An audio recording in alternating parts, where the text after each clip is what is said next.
The world moves fast, and somewhere in its relentless rhythm, you've learned to move even faster, not for yourself, but for everyone else. You wake up each morning with a checklist of invisible expectations: what your family wants, what your friends expect, what the world demands.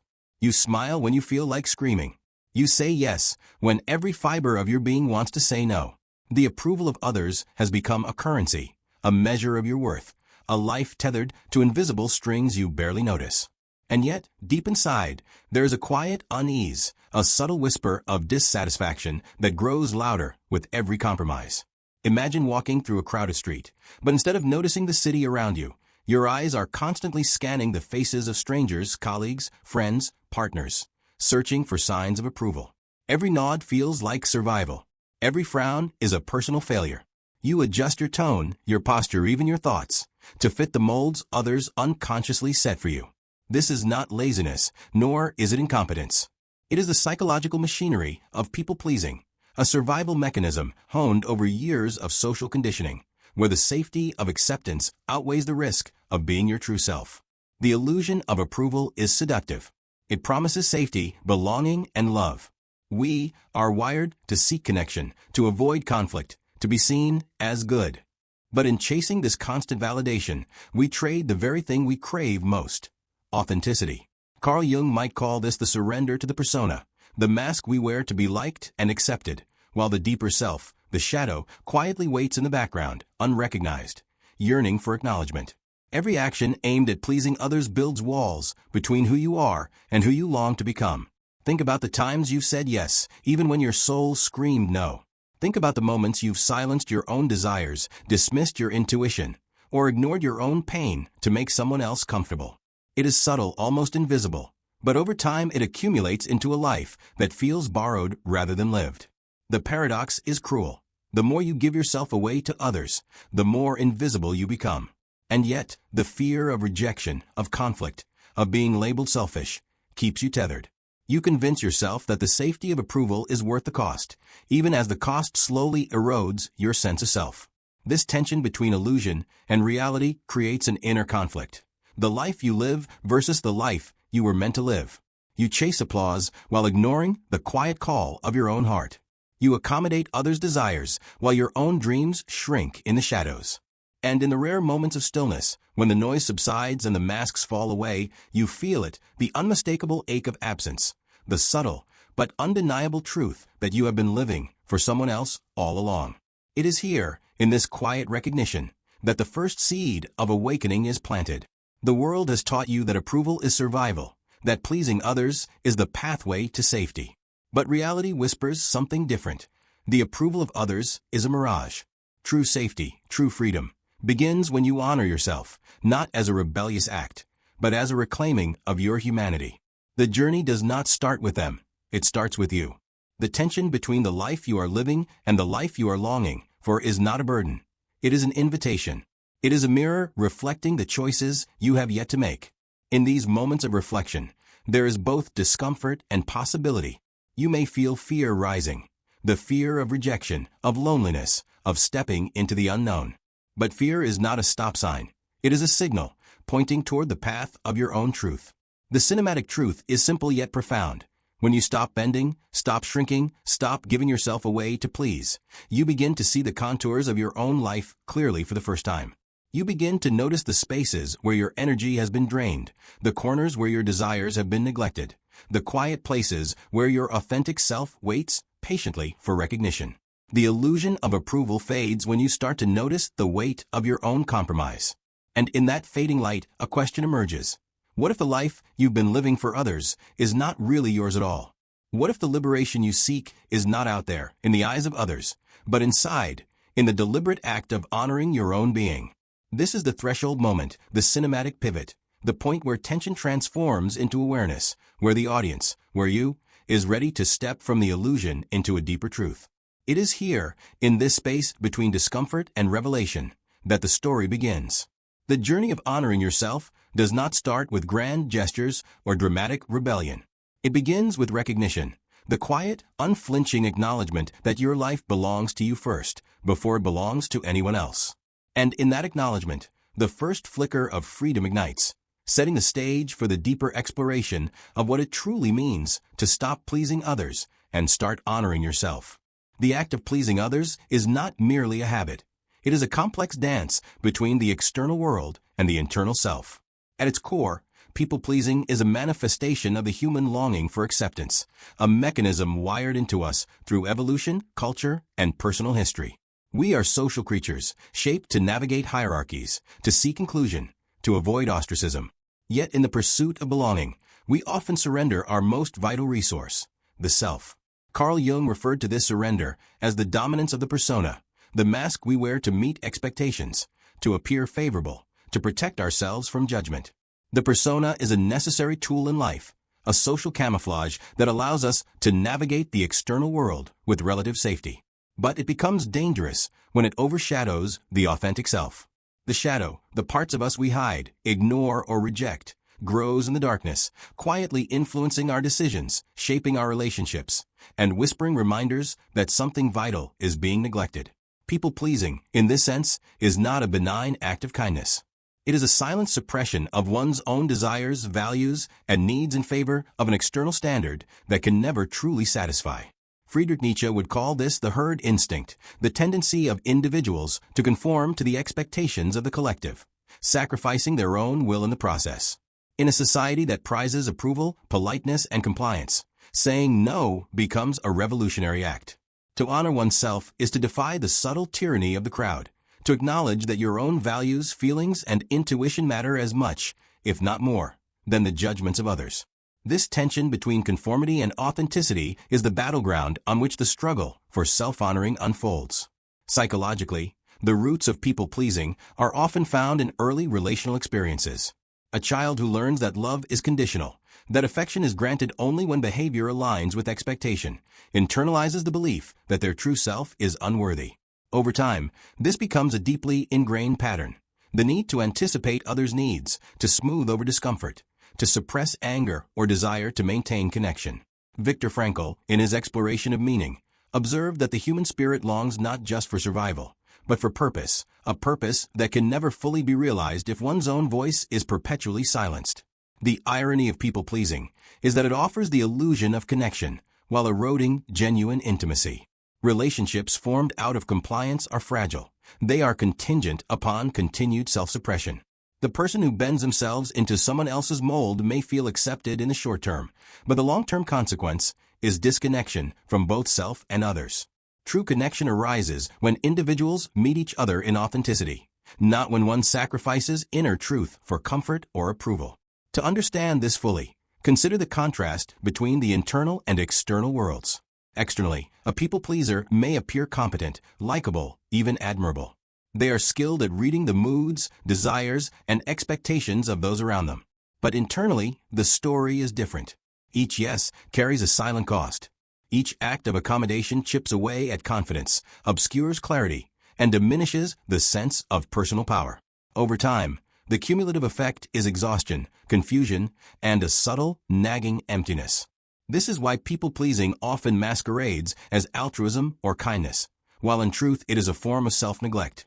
Alan Watts, in his Reflections on Self and Society, suggested that much of human suffering arises from identification with roles and expectations rather than the essential self. The act of pleasing others is a performance, a continual adjustment of behavior to meet imagined standards. Watts might remind us that life is not meant to be a rehearsal for someone else's approval. It is meant to be a dance of authenticity, a movement aligned with the unique rhythm of one's own being. Yet, to step into this rhythm requires courage, the courage to embrace discomfort, to tolerate disapproval, and to confront the fear that arises when the scaffolding of external validation is removed. At the philosophical heart of this struggle is the question of agency. Who controls your life, yourself, or the expectations of others? People-pleasing relinquishes agency, placing the locus of control outside the individual. When your choices are filtered through the desires and judgments of others, your life is no longer your own. Nietzsche would call this a form of self-denial, a refusal to exercise the will to power that is inherent in every human being. Reclaiming your life begins with the recognition that you are not bound to the expectations of others, that your thoughts, emotions, and actions can, and should, originate from within. This reclamation is not a one-time decision, but a continuous process. It requires attentiveness to internal cues, the quiet discomfort when you compromise too often, the tension that signals misalignment with your values, the small, persistent whisper of your authentic desires. It is in these moments that the shadow speaks, not as a threat, but as a guide, indicating where integration is needed. By listening to this inner voice, you begin to reconstruct your relationship with yourself, shifting from reactive compliance to conscious choice. Stories and metaphors help illuminate this process. Imagine a garden overtaken by weeds, the desires and expectations of others, while the flowers of your own needs are neglected. To honor yourself is to clear space, to cultivate, to water the seeds that belong to you. Each act of self-recognition, each boundary set, is a small act of reclamation, a step toward a life aligned with your authentic nature. It may provoke discomfort, for the garden of the self has been long dormant, yet the renewal that follows is profound. In essence, this section explores the invisible architecture of people-pleasing, the psychological conditioning, the cultural reinforcement, and the philosophical implications of living for others rather than oneself. By understanding the mechanics, the persona, the shadow, the herd instinct, you gain insight into why the pattern persists, and more importantly, how it can be changed. This understanding sets the stage for transformation, the moment where theory meets practice, and insight becomes lived experience. By the end of this exploration, the viewer should feel a sense of clarity. People-pleasing is not a moral failing. It is a survival pattern that has outlived its usefulness. The liberation lies not in external rebellion, but in internal reclamation, the conscious decision to honor oneself. And as the tension between external expectation and internal truth becomes palpable, the audience is ready to step into the cinematic journey of transformation, where honoring oneself ceases to be an abstract idea and becomes a lived reality. Transformation begins not in the world, but within. It begins in the quiet, almost imperceptible moments when you pause and notice the weight of compliance pressing against your chest. It is the subtle recognition that for years you have been living on borrowed scripts, performing roles written by others, and that the life you are living is not fully yours. This awareness, though uncomfortable, is the spark of change, the first flicker of light in a long tunnel of self-reclamation. The first step in this transformation is courage, the courage to confront discomfort. People-pleasing is reinforced by fear of rejection, fear of conflict, fear of being alone. Yet, every act of self-honoring requires facing that fear directly. Imagine standing at the edge of a cliff, the ground beneath uncertain, the wind whipping around you. To step forward is terrifying, yet every step into your own truth is a reclamation of your agency. Viktor Frankl might call this the embrace of responsibility, the choice to act authentically, even when circumstances are uncertain, even when approval is withheld. Cinematic transformation is rarely dramatic at first. It is not an explosion, but a series of small, deliberate acts. Saying no when you mean no. Choosing solitude over forced social comfort. Setting boundaries without apology. These are not merely practical strategies. They are declarations of existence, proof that your inner world has value independent of external validation.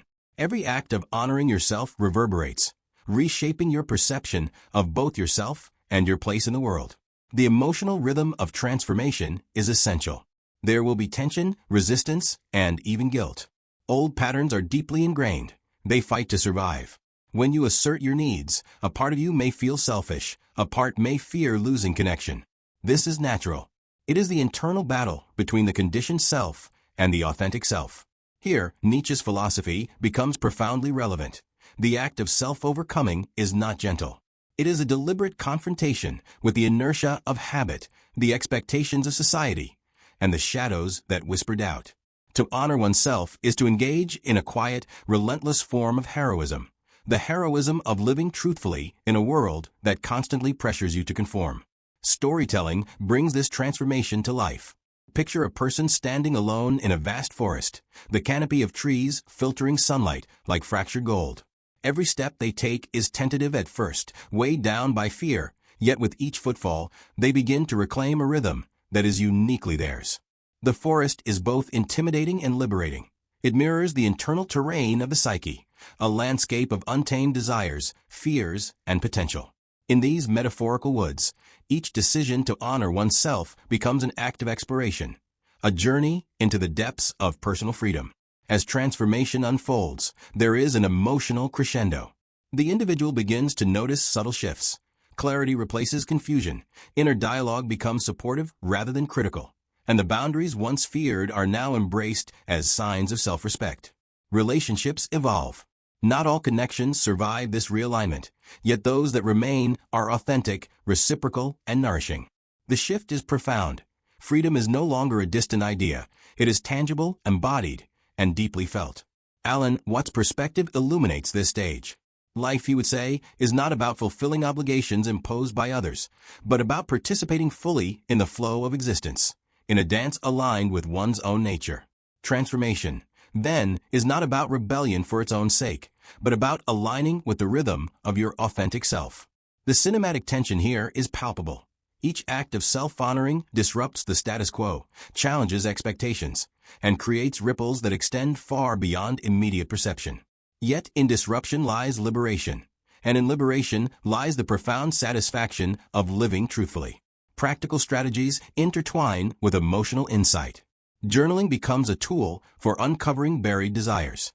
Mindful reflection allows recognition of patterns of automatic compliance. Conversations shift from appeasement to honesty. The transformation is both internal and external.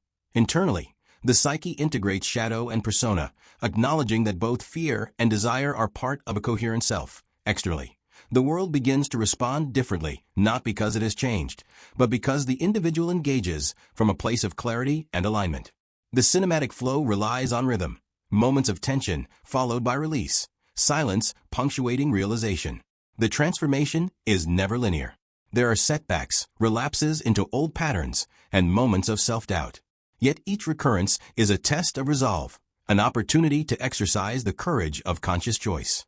Viktor Frankl's teachings remind us that meaning is found not in comfort, but in the conscious decision to act in alignment with one's values, even amidst uncertainty and risk. As the section moves toward resolution, the emotional impact is profound. The individual experiences a sense of reclamation, a quiet yet undeniable recognition that life is theirs to shape. This is the culmination of the philosophical and psychological exploration. Honoring oneself is not an act of vanity or selfishness. It is a moral and existential imperative. It is the alignment of thought, emotion, and action, a harmonious integration that generates inner freedom and psychological resilience. The final beats of this cinematic section are reflective and poetic. The person now moves through the metaphorical forest with confidence, each step echoing a newfound rhythm of authenticity. The shadows of fear and doubt remain, but they no longer dominate. They are acknowledged, integrated, and transformed into guides rather than obstacles. The narrative pauses, allowing silence to convey the depth of the transformation, emphasizing that change is not a dramatic event, but a lived, ongoing process. By the end of this section, the audience feels the weight and beauty of personal transformation. They have witnessed the journey from fear to courage, from suppression to self-expression, from borrowed scripts to authentic living. The stage is set for the final section, the integration of these insights into the modern world, a cinematic closure that reconnects the audience with their own lives, their own choices, and their own potential for freedom. The journey of honoring yourself reaches its culmination not in dramatic gestures, but in quiet integration. You return to your life with a new awareness, a deeper presence, a subtle but undeniable alignment between who you are inside and how you move through the world. The small victories of saying no, asserting boundaries, and listening to your own desires coalesce into a larger truth. Life lived in authenticity is life lived fully, without apology.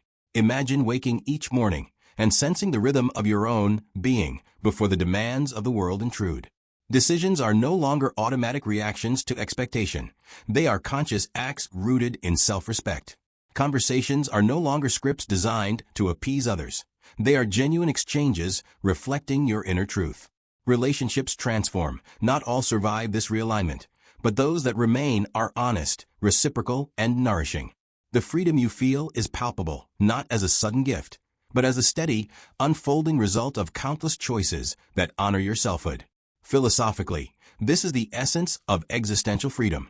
Viktor Frankl reminds us that meaning is discovered not by avoiding discomfort or pleasing others, but by acting in accordance with our inner values.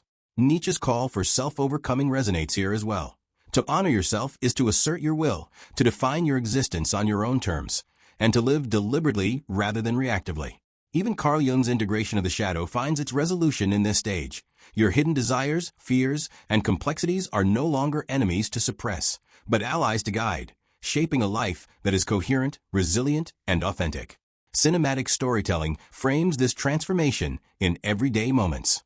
A simple interaction with a friend, a work decision made with clarity, a quiet evening spent pursuing a personal passion, all become symbolic of deeper change.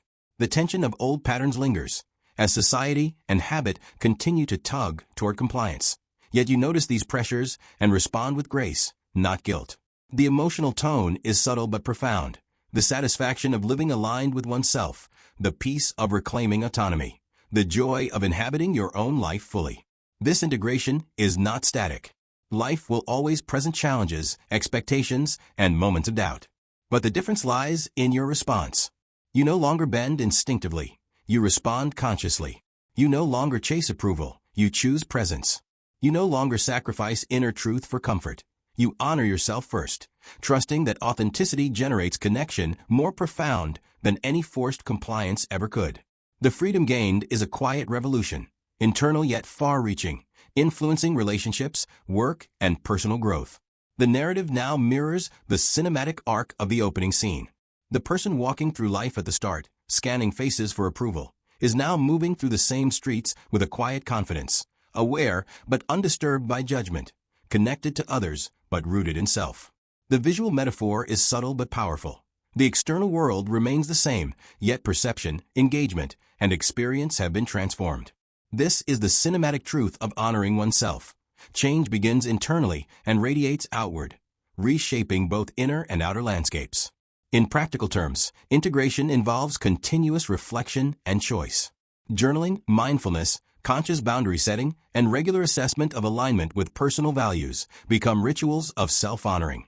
Challenges are inevitable, yet each encounter with fear, expectation, or judgment becomes an opportunity to reinforce authenticity.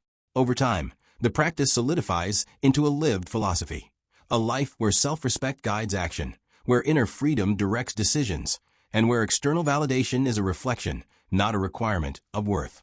Finally, the conclusion leaves the audience with a reflective, poetic truth. The journey from people-pleasing to self-honoring is not merely about rejecting others' expectations. It is about embracing your own existence fully. It is about understanding that freedom, meaning, and fulfillment are not granted by society, relationships, or external approval, but are cultivated from within. The act of honoring yourself is simultaneously the simplest and most profound step you can take, a conscious, deliberate, and compassionate acknowledgement that your life belongs to you. As the cinematic story draws to a close, the viewer is invited to pause, reflect, and feel the resonance of this truth in their own life. The echoes of the opening tension, the fear, the compliance, the quiet suffering, have been transformed into clarity, presence, and liberation.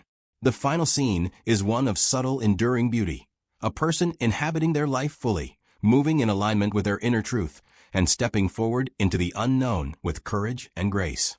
The journey is ongoing, but the foundation is solid. The audience leaves not merely informed, but awakened, carrying the cinematic and emotional realization that honoring oneself is the ultimate act of wisdom, courage, and love.